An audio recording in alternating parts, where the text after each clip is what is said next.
Hello everyone, আসসালামু আলাইকুম।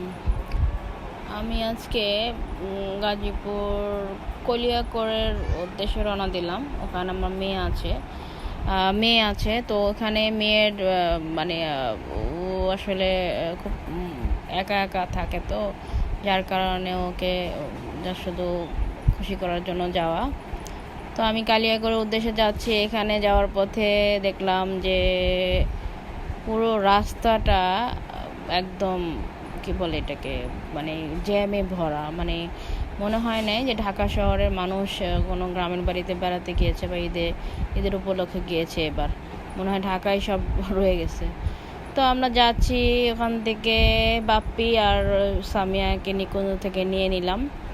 তো মাঝপথে একটু চা খেয়ে নিয়েছি। তো ওদের বাসায় পৌঁছিয়ে করলাম কি খিচুড়ি, আমার মেয়ের নিজের হাতে রান্না, প্রথম খাওয়া আর কি। তো খিচুড়িটা অনেক সুস্বাদু হয়েছিল। তো একটু স্মৃতি নিয়ে নিলাম। তো দেখলাম সবাই খুব পেট ভর্তি খেয়েছে। তো এই তো, খুদা হাফেজ।